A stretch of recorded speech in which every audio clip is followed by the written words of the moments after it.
In the addition and subtraction method, the two equations in the system are added or subtracted to create a new equation with only one variable. In order for the new equation to have only one variable, the other variable must cancel out. In other words, we must perform operation on each equation until one term has an equal and opposite coefficient as the corresponding term in the other equation.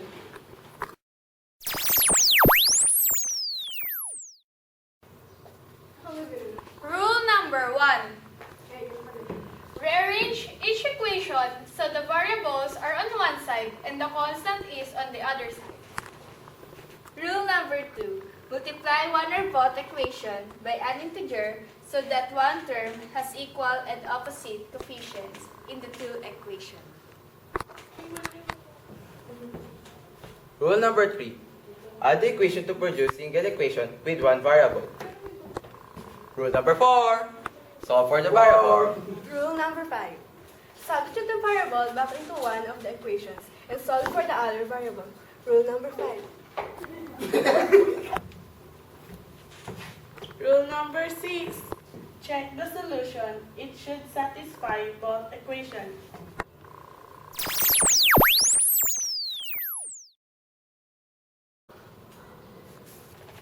Example number 1. X minus 2y is equals to 14 and x plus 3y is equals to 9. First, be sure that the variables are lined up under one another.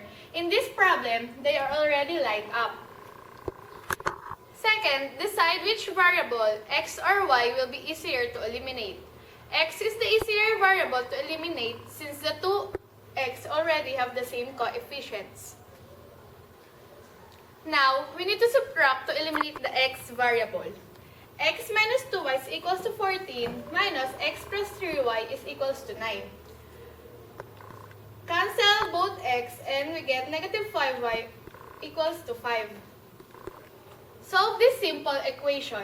Negative 5y is equals to 5. Divide it by negative 5. Negative 5y divided by negative 5 is equals to y. And 5 divided by negative 5 equals to negative 1.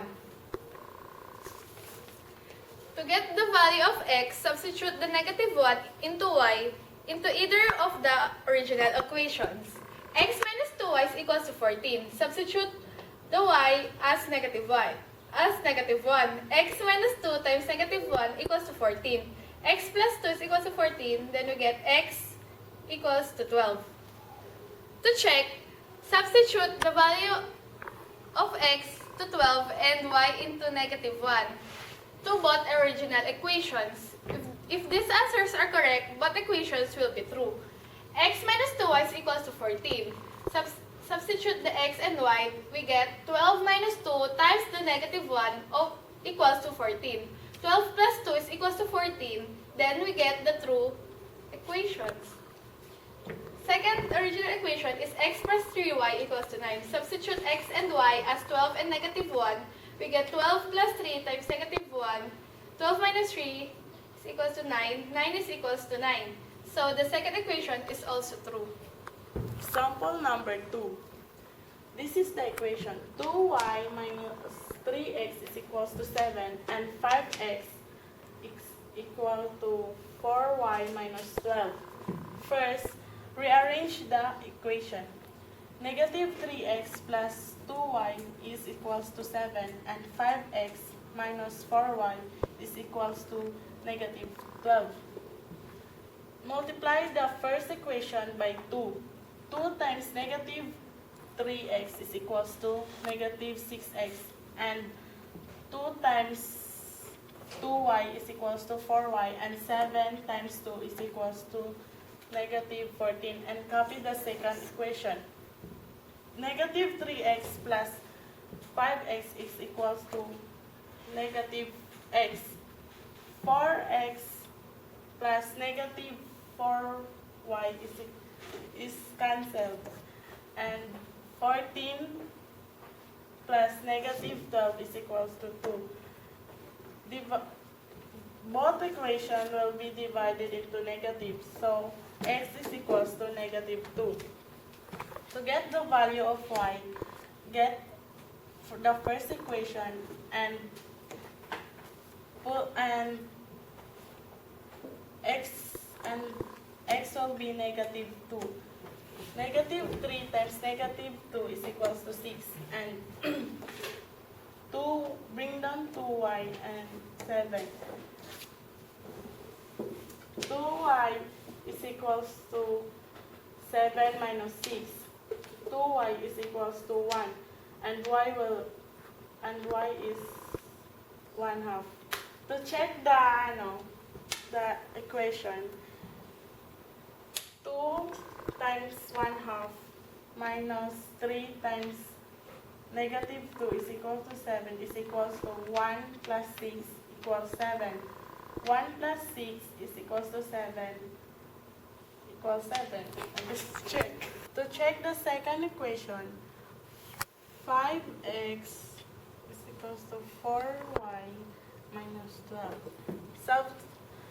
Substitute the x to negative 2 equals 4 and y into 1/2. And then 5 times negative 2 is equals to negative 10. 4 times 1/2 is equals to 2 minus negative 12. Negative 10 is equals to 2 minus 12 is equals to negative 10, and that is check. Example 3. 4y minus 5 is equals to 20 minus 3x. To get the value of x, substitute y in any equation, and I chose 3x plus 4y is equals to 25. 3x plus 4 times 4 is equals to 25. 3x plus 4 times 4 is equals to 16 is equals to 25. 3x is equals to 9. Kaya siya naging 9 kasi itong 16, itrinas po siya sa right side. So, bali, 25 minus 16 equals to 9. Then, divide both sides by 3. So, x is equals to 9 divided by 3 is equals to 3. To check, 4 times 4 minus 5 is equal to 20 minus 3 times 3. 4 times 4 is equals to 16 minus 5 is equals to 20 minus 3 times 3 is equals to 9. 16 minus 5 is equals to 11. And 20 minus 9 is equals to 11. So that's correct. To check the second equation, substitute x as 3 and y as 4 to its original equation. So 4x minus 7y is equal to negative 16. 4x, substitute x as 3 and minus 7, substitute y to 4 is equal to 16, negative 16. 4 times 3 is equals to 12, and 7 times 4 is equals to 28, is equal to negative 16. 12 minus 28 is equals to negative 16, is equal to negative 16. That's correct. Example number 4. 2x minus 5y equals to 15. 10y equals to 20 plus 4x. First, rearrange the equation. 2x minus 5y equals to 15. Negative 4x plus 10y equals to 20. Then second, multiply the first equation by 2. 2 times 2x equals to 4x. 2 times negative 5y equals to 10y. 15 times 2 equals to 30. Then copy the second equation. Negative 4x plus 10y equals to 20. Then add the first and second equation. 4x and negative 4x will be cancelled. The negative 10y plus 10y will be cancelled also. 30 plus 20 equals to 50. 0 equals to 50. Since 0 is not equal to 50, the system of equation has no solution. It is consistent and independent. The equations describe two parallel lines. This is our last example of our report. 6x plus 14y equals 16. 24 minus 9x equals 21y. 6x plus 14y equals 16. Negative 9x minus 21y equals negative 24. Para makuha natin tong third row na equation, tong first row is ita-times natin sa 3 by 3. So, 3 times 6x equals 18x. 3 times 14 equals 42y. 3 times 16 equals 48. Itong second row is i-multiply natin by 2 naman.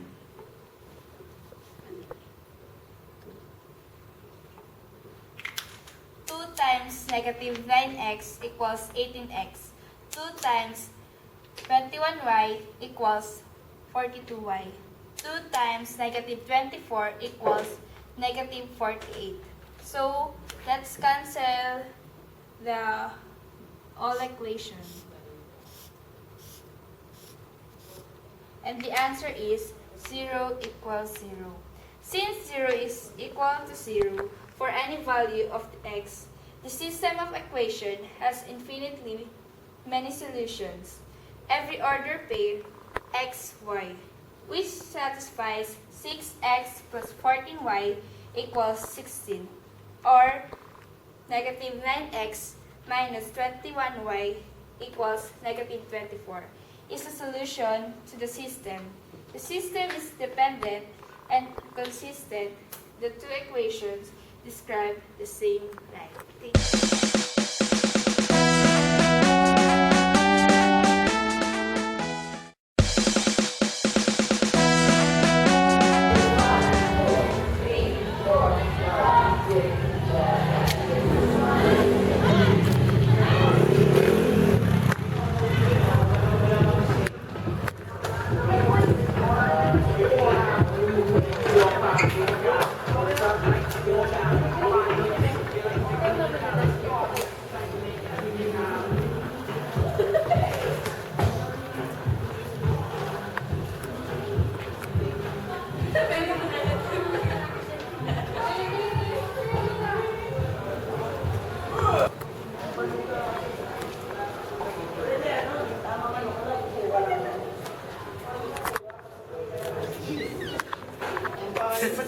Ganun lang yun. Uy, ano, knock ka lang. Knock, knock. Ay, game na, game. Knock, knock. Yamaha. Yamaha. Yamaha. Oh. Taong kabayo. Ay, mali pala. Santong kabayo. Natatawa ako. Ano Yamaha? Tatawa na ba ako? Yamaha! Ay, ano lang! May nag-text eh. May Uy, ano nag-text. Sino? Sino yan? Uy, una na ako. Magawa kasi kami ng report sa mat eh. Sige, Sige, bye-bye. Nakita bye-bye. lang mamaya. Ingat. Bye. Paano kayo gagawin yan sa game?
Kaya, tagal naman nila mag-text.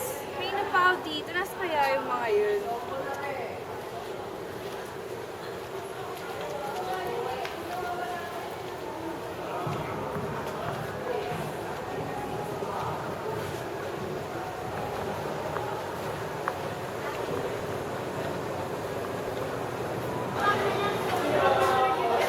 Oh, saan kayo galing? Ako doon!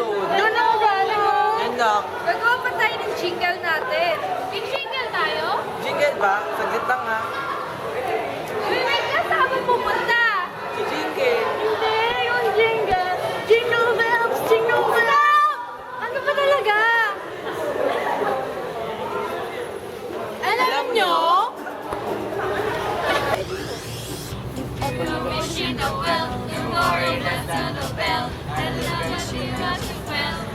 you're late for class.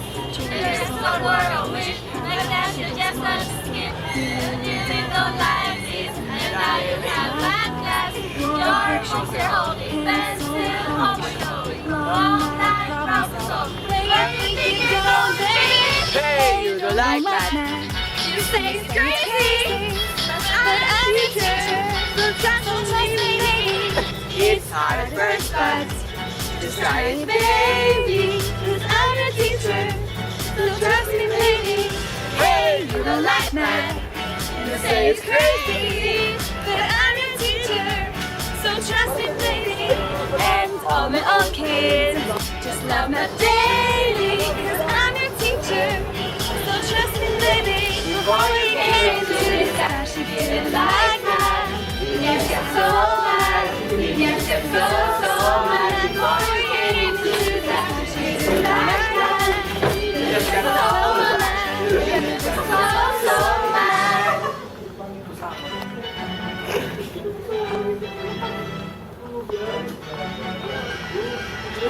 It's hard at first, but just try it, baby, 'cause I'm your teacher, so trust me, baby.